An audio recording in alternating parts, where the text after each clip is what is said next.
Welcome to Satish Speaks channel. நிறைய viewers federal பேங்கோட comprehensive and fundamental analysis வேணும்னு message பண்ணிருக்கீங்க, கமெண்ட்ஸ் பண்ணிருக்கீங்க, நிறைய கமெண்ட்ஸ். ஸோ ஏதாவது ஒரு பேங்கிங் ஸ்டாக் 100 rupeesக்கு கீழே இருக்கு அப்படின்னும் போதே அந்த ஸ்டாக் மேல நமக்கு ஒரு பெரிய ஒரு அட்ராக்ஷன் இருக்கும்.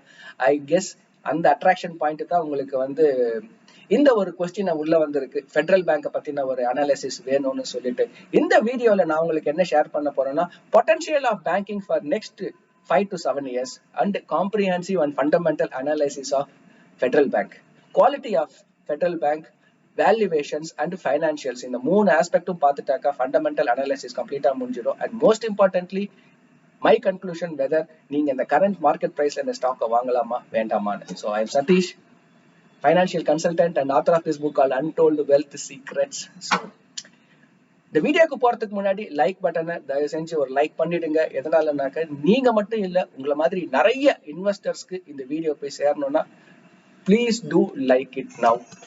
So first, quality of the stock. இந்த ஃபெடரல் பேங்க் பாத்தீங்கன்னா 1931லயே இன்கார்பரேட் ஆன பேங்க் இது. அண்ட் பிஎஸ்சி என்எஸ்சி மட்டும் இல்லாம லண்டன் ஸ்டாக் எக்ஸ்சேஞ்சில் கூட லிஸ்ட் ஆயிருக்க bank.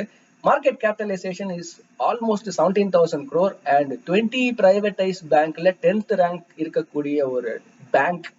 1200 branches and 2000 ATM, fairly mid-sized bank, privatized bank. So இந்த particular bank ஓட strength என்னன்னு பாத்தீங்கன்னாக்கா retail lending. 54% பாத்தீங்கன்னாக்கா இந்த பேங்கோட lending bookல retail participation இருக்கு. 41%ல இருந்து 54% வரைக்கும் இன்க்ரீஸ் பண்ணிருக்காங்க அந்த ஒரு காம்பனன்ட். ஸோ எதுக்காக ரீட்டைல் பார்ட்டிசிபேட் ரொம்ப இம்பார்ட்டன்ட்னா, உங்களுக்கு என்பிஏ கம்மியா வேணும் அப்படின்னாக்கா நீங்க ஆல்வேஸ் இந்த retail participation will definitely help. So of course 46% corporate lending. So NPAs very well in கண்ட்ரோல்ல இருக்கு. Capital adequacy 14.31. Quality of the bank பாத்தீங்கன்னாக்கா definitely it is a good quality bank. அடுத்த செக்மெண்ட் பாத்தீங்கன்னாக்கா financials. It's a very important segment இது. என்னதான் quality நல்லா இருந்தாலும் அந்த குவாலிட்டி ரிசல்ட் வைஸ்ல காமிக்கிறாங்களா இல்லையா அதை நம்ம அனலைசிஸ் பண்றதுதான் ஃபைனான்சியல்ஸ். ஸோ இந்த contingent liability பாத்தீங்கன்னா is there around 40,000 crore, which is a biggest setback in terms of financials. Net revenue பாத்தீங்கன்னாக்கா செப்டம்பர் 2018ல 2138 crores and மார்ச்ல பாத்தீங்கன்னா 2020 மார்ச்ல 3500 and ஜூன்ல பாத்தீங்கன்னா the same 2500 2021ல. there is no incremental revenue last March 2020க்கும் ஜூன் 2021 even after ஒரு 15 monthsக்கு அப்புறம் கூட there is no incremental revenue. That's the biggest setback, number one. Say net profit பாருங்க நீங்க. So 218 crore net profit September 2018ல and December 2019ல பாத்தீங்கன்னா net profit 450 crore வரைக்கும் போயிருக்கு. That was a very good trajectory, 218 to 450. But 2021 ஜூன்ல பாத்தீங்கன்னாக்கா 357 and the curve திரும்ப ஒரு fall வந்திருக்கு. So இந்த financial பாத்தீங்கன்னா it is a irregular, not stable financials. I would be giving my rating as negative, not even stable. Positive க்கு அடுத்தது ஒரு fairனு சொல்லலாம், அதுக்கு கீழே negative. So because it is not stable. And then the third, which is valuation. PE, price to earning பாத்தீங்கன்னாக்கா 10 times இருக்கு, which is extremely attractive. எல்லா privatized bank நல்லா perform பண்ணக்கூடிய privatized bank ஓட PE பாத்தீங்கன்னா 25 times and above. ICICI, HDFC, Axis, Mahindra, Kotak Mahindra, எல்லா privatized bank 25 and above, and this is at 10, which is extremely attractive.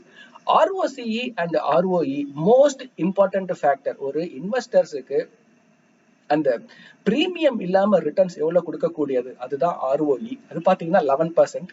11% I won't be rate as a standard ROE. Standard ROE னா minimum நீங்க 13% deliver பண்ணணும். Again, slightly it is lower than the standard benchmark of 13%.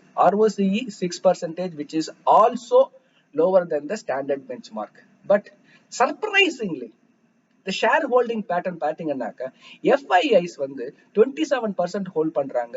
Mutual fund companies, நம்ம domestic institutional investors 32%. Again insurance companies பாத்தீங்கன்னா அவங்களும் ஒரு 10% hold பண்றாங்க. Institution மட்டுமே they are holding 70% of shareholding pattern. 70% institution hold பண்றாங்கன்னா that is tremendous. That shows நிறைய institution investors, they have a tremendous confidence on this particular counter, Federal Bank. So என்னோட verdict பாத்தீங்கன்னா valuationல ROCE, ROE standard benchmark விட கம்மியா இருந்தாலும் the price to book value which is 1.03 times, which is attractive, PE which is also attractive, the quality of the company which is definitely attractive. So hopefully that in the company should be making profit, consistent profit, அந்த ஒரு trajectory-னு சொல்லுவாங்க. So from 2021 June onwards, அந்த ஒரு பேசிஸ்ல பாத்தீங்கன்னா the valuation is definitely attractive. So if you are an investor, quality நல்லா இருக்கு, valuations attractive-ஆ இருக்கு, ஏதோ ஒரு ரீசன்னால, that could be internal and that could be external, that particular reason, because எப்பவுமே ஒரு கம்பெனில பாத்தீங்கன்னா ஒரு straight line காமிக்கிறது ரொம்பவுமே கஷ்டங்க. So sometimes என்ன ஆகும், அந்த curve வந்து goes up, comes down and then goes up. So if you are a believer that okay, the bank is a fairly good bank, management is good, quality is good, valuations are attractive, நீங்க ஒரு 3 to 5 years இல்ல ஒரு 5 to 7 years time இருக்கு அப்படின்னும் போது என்ன பண்ணலாம்னாக்கா, this can be a good bet. இந்த ஒரு ஸ்டாக் வந்து உங்க போர்ட்ஃபோலியோல கோர் ஸ்டாக்கா வச்சுக்க கூடாது, because currently the financial is not supporting this stock. Core portfolio-வா வெச்சுக்காதீங்க, நீங்க as a diversification-ஆ வெச்சுக்குங்க in the particular stock, because the valuation is attractive, financials follow பண்ணுங்க. Next ஒரு 2 quarters-க்கு இவங்க ஒரு நல்ல financials கொடுக்குறாங்க அப்படின்னாக்கா definitely this stock can be a multi-bagger stock. Worth a shot. Management நல்லா இருக்கு, டைவர்சிபிகேஷனா இந்த போர்ட்ஃபோலியோல வச்சுக்கலாம். This is my verdict about federal bank. உங்களுக்கு என்ன வேர்டிக்ட் இருக்குன்றத நீங்க இந்த செக்ஷன்ல கமெண்ட் பண்ணுங்க. இந்த இன்ஃபர்மேஷன் பிடிச்சிருந்ததுன்னா லைக் பண்ணுங்க. நீங்க லைக் பண்ணும்போது என்ன ஆகும்னாக்கா, இந்த இன்ஃபர்மேஷன் இன்னும் நிறைய பேருக்கு போய் சேரும். இது உங்களுக்கும் எனக்கும் ஒரு பரிச்சயமான ஒரு கம்யூனிகேஷன் வேணும்னா கமெண்ட் பண்ணுங்க, so that I will recognize you as a subscriber, and ஏதாவது கிளாரிஃபிகேஷன் வேணும் போது ஒரு பர்சனல் அட்டென்ஷன்ல I will be helping you in detail. And நீங்க என்னோட கனெக்ட் பண்ணணும் ஃபார் மியூச்சுவல் ஃபண்டோ இல்லை ஈக்விட்டியோ இல்லை கன்ஸ்ட்ரக்ஷன் போர்ட்ஃபோலியோவா இருந்தா கூட I am available in my WhatsApp. என்னோட வாட்ஸ்அப் நம்பர் வந்து இந்த டிஸ்கிரிப்ஷன்ல இருக்கு, கனெக்ட் பண்ணுங்க. என்னோட ஃப்ரீ வாட்ஸ்அப் குரூப்ல ஜாயின் பண்ணணும்னாக்கா அந்த link is also available in the description. Connect with me. So இன்னொரு ஒரு இன்ட்ரெஸ்டிங் வீடியோல பர்சனல் ஃபினான்ஸ் ஆர் இன்வெஸ்ட்மெண்ட் ஸ்ட்ராட்டஜியோட உங்களை மீட் பண்றேன். I am Satish. See you. Bye bye.